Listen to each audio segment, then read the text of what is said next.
Hello, everybody. It is Tuesday, April the 21st, and this week is Volunteer Week. Now, normally we have a big celebration, get everybody together, and of course we can't do that, but we want you to all to know how much we appreciate you. We're truly blessed to have some of the most amazing volunteers, whether it be our police auxiliary, our volunteer firefighters, and all of the people who volunteer to sit on councils, committees.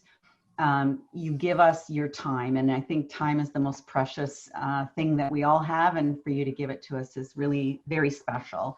And we also know that during this time you've really stepped up. We're hearing all kinds of heartfelt stories about where volunteers are helping neighbors, and thank you for all that you do. Now, I won't get into naming all of them because I'm sure I will forget somebody, and I would hate to do that. So you know who you are. Thank you to the volunteers. Here with me today, I have Deputy Mayor Davidson and Councillor Eisses to chat. Many of us here are, myself included, are retired, so just have the one job, and that's being on council. But these two gentlemen both have enough on their plate to begin with, and then manage the council business as well. So I'll start with you, Deputy Mayor. How is it going? What is it like being a small business owner right now? My motto for the last 6 weeks has been, I'm living the dream. It's been hard, you know, letting staff go that you've had for decades, you know, and saying, sorry, but we're closing down. There's no more hours, and they've never been on unemployment. So for some of them, it's been a real setback to their morals. And a lot of people in small business are people, and they love that social contact with their customers on a daily basis. So from perspective of employees, it's been very, very hard.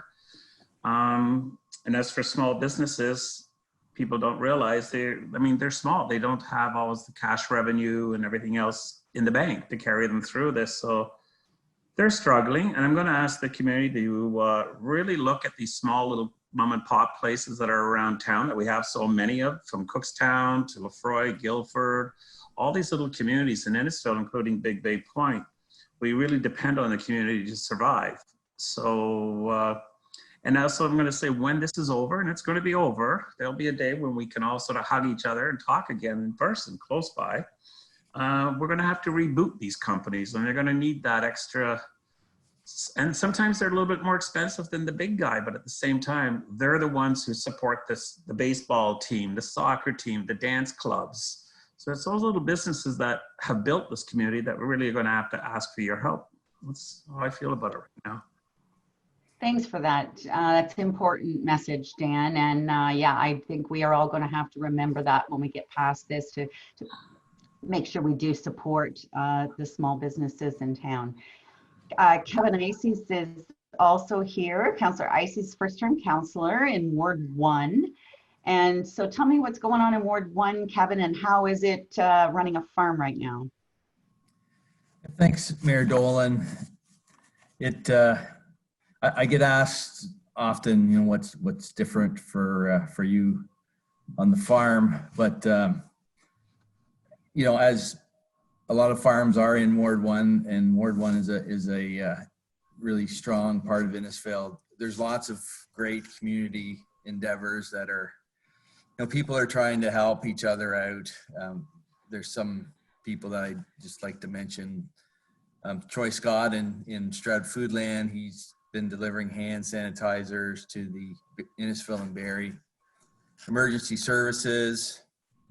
There's, you know, just random residents are leaving kindness rocks, those little painted rocks around in the ward for people to find and just get a sense of a bit of a pick-me-up by finding those things. In Stroud, there's Lavender Floral. They are still operating at curbside pickups, so you can, you know, brighten your day with some flowers still. So these things that we need to get through all this. And the Stacked Pancake House, they're delivering food, great food still. And we also have our sand and fire pottery store that's in the post office Stroud Plaza. They've got home kits for you to purchase, and you can do some of that stuff at home just to brighten your day.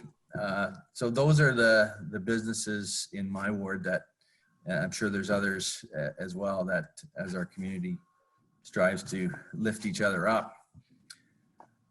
On the farm side, I have Edwards Farm Store in Ward 1, and they continue to provide local homegrown products for people to enjoy, and just it's fresh and it's local, and it's a good place to shop. So he's really working hard to supply all the needs of the community.